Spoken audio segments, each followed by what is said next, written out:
রসগোল্লা খেতে আমরা সবাই ভালোবাসি। আর গুঁড়ো দুধ দিয়ে যে কোনো মিষ্টির রেসিপি খেতে ভীষণ ভালো হয়। আজ আমি আপনাদের গুঁড়ো দুধ দিয়ে দারুণ স্বাদের নরম তুলতুলে স্পঞ্জি রসগোল্লা বানানো দেখাবো। প্রথমে একটা কড়াইকে গ্যাসের ওভেনের উপরে বসিয়ে দিয়েছিলাম। কড়াইয়ের মধ্যে দিয়ে দিচ্ছি মেজারিং কাপের 3 কাপ জল। এখানে প্রায় 600 ml এর মতন জল আছে। আর কাপ মেপেই জলটা নিলাম 3 কাপ জল। এবার যেই কাপ মেপে 3 কাপ জল নিয়েছিলাম সেই কাপের 1 কাপ গুঁড়ো দুধ দিয়ে দিলাম। এখানে প্রায় 150 গ্রামের মতন গুঁড়ো দুধ আছে। লো ফ্লেমে গুঁড়ো দুধটা খুব ভালো করে একসঙ্গে মিশিয়ে নিতে হবে যাতে গুঁড়ো দুধটা দলা না পাকিয়ে যায়। খুব ভালো করে গুঁড়ো দুধটা মেশানো হয়ে গেছে, ফ্লেমটা মিডিয়াম টু হাইতে করে দিয়েছি। এবার দুধটাকে একবার খুব ভালো করে ফুটিয়ে নিতে হবে, মানে গরম করে নিতে হবে।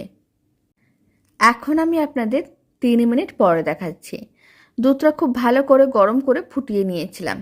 এবার একটা কাপের মধ্যে আমি 2 চামচ ভিনিগার ও 2 চামচ জল মিশিয়ে একটা মিশ্রণ রেডি করে রেখেছিলাম, সেই মিশ্রণটা দুধের মধ্যে দিয়ে দিতে হবে আর ফ্লেমটা অফ করে দিতে হবে। তারপরে ভিনিগার ও জলের মিশ্রণটা এইভাবে দুধের সঙ্গে ভালো করে মিশিয়ে নিতে হবে, এতে দুধটা খুব ভালোভাবে কেটে ছানায় পরিণত হয়ে যাবে। খুব সুন্দরভাবে ছানাগুলো রেডি হয়ে গেছে, এবার আলাদা করে নিতে হবে। তার জন্য একটা বড় ছাঁকনি নিয়েছি, পুরো মিশ্রণটাই ছাঁকনির মধ্যে দিয়ে দিলাম, এতে কিন্তু ছানাগুলো আলাদা হয়ে যাবে। তারপরে ঠান্ডা পরিষ্কার জল নিতে হবে আর এইভাবে ছানাগুলোকে 3-4 বার জল দিয়ে ধুয়ে নিতে হবে, যাতে কোনো রকমের ভিনিগারের টক ভাব না থাকে। যদি ভিনিগারের টক ভাব থেকে যায় তাহলে কিন্তু মিষ্টির মধ্যেও টক ভাব চলে আসবে। তাই এইভাবে বেশ কিছুটা পরিমাণ জল দিতে হবে আর খুব ভালো করে ছানাগুলো ধুয়ে নিতে হবে। খুব ভালো করে ধুয়ে নেওয়ার পরে ছানাগুলোকে এইভাবে প্রায় 3 থেকে 4 মিনিট ভালো করে প্রেস করে নিতে হবে, যাতে ছানার মধ্যে এক্সট্রা জল না থাকে। প্রায় 3 মিনিট খুব ভালো করে প্রেস করে এক্সট্রা জলটা বের করে নিয়েছিলাম। আপনারা দেখুন ছানাগুলো একেবারে শুকনো আর ঝুরো ঝুরো হয়ে গেছে। এবার ছানাগুলোকে একটা বড় কোনো জায়গার মধ্যে নিতে হবে। তারপরে 4 থেকে 5 মিনিট এইভাবে খুব ভালো করে মেখে নিতে হবে, যাতে ছানাগুলো বেশ নরম হয়ে একটা ডোয়ে পরিণত হয়ে যায়। এইভাবেই মাখতে হবে। যত ভালো করে ছানা মাখা হবে মিষ্টিগুলো তত বেশি নরম তুলতুলা স্পঞ্জি হবে, খেতে তত বেশি ভালো লাগবে।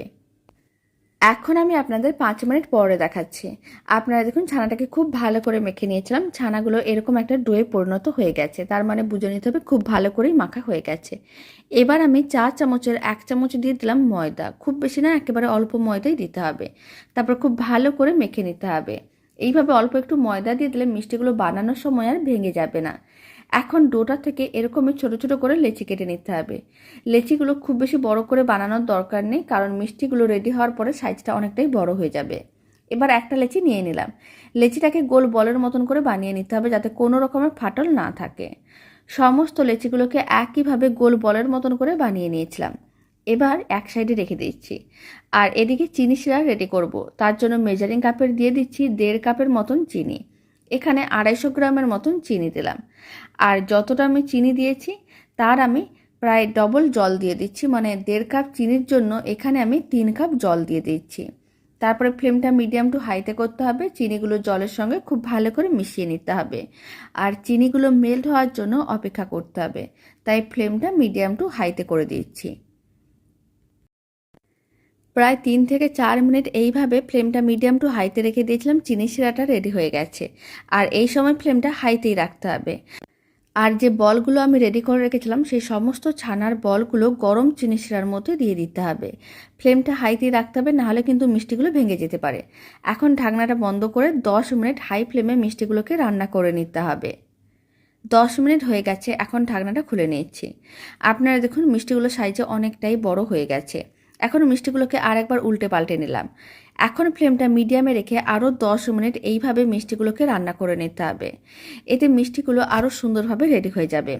প্রথমে কিন্তু মিষ্টির সাইজটা অনেকটাই বড় হয়ে যায়, তখন কিন্তু ফ্লেম অফ করলে হবে না, আরও 10 মিনিট মিডিয়াম ফ্লেমে মিষ্টিগুলোকে রান্না করতে হবে। তাহলে মিষ্টিগুলো একেবারে দোকানের মতো নরম তুলতুলে স্পঞ্জি হবে, খেতেও ভালো লাগবে।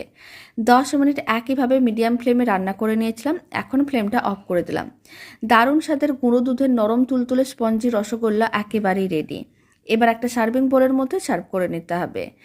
আর এই রসগোল্লার রেসিপিটা শেষ পর্যন্ত দেখার জন্য অসংখ্য ধন্যবাদ। 1 কাপ গুঁড়ো দুধ দিয়ে এখানে কিন্তু অনেকগুলোই রসগোল্লা রেডি করা গেছে। বাড়িতে আপনারাও বানিয়ে দেখতে পারেন, আপনারাও নিজেরাই খুব সহজে বানিয়ে নিতে পারবেন। গুঁড়ো দুধ দিয়ে বানানো যে কোনো মিষ্টি খেতে ভীষণ ভালো হয়। আর গোলাপ জামুন খেতে আমরা সবাই ভালোবাসি।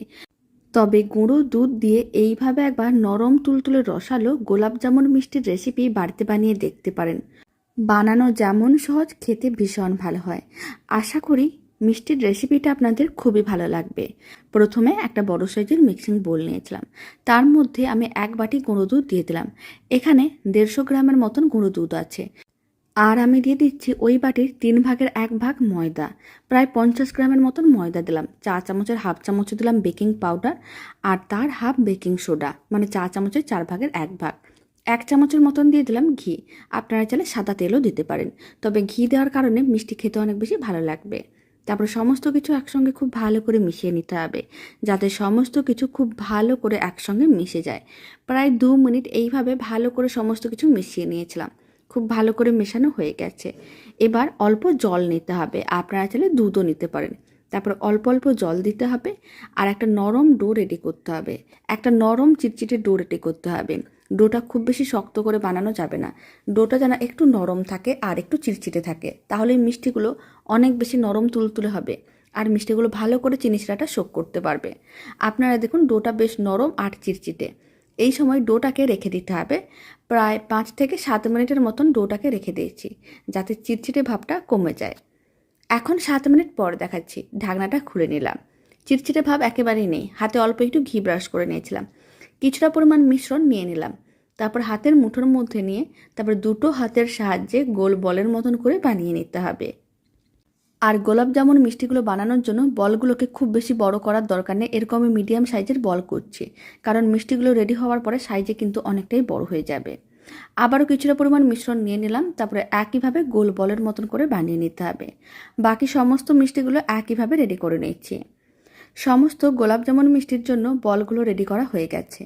এখন এইগুলোকে ভেজে নিতে হবে। তার জন্য কড়াইতে বেশ কিছুটা পরিমাণ সাদা তেল নিতে হবে।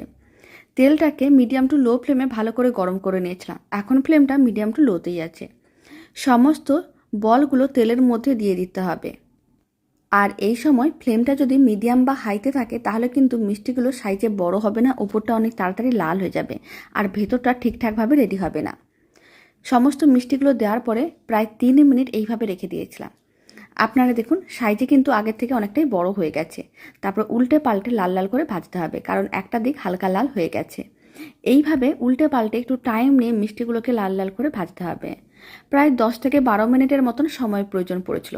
মিষ্টিগুলোকে উল্টে পাল্টে লাল লাল করে ভেজে নিয়েছিলাম।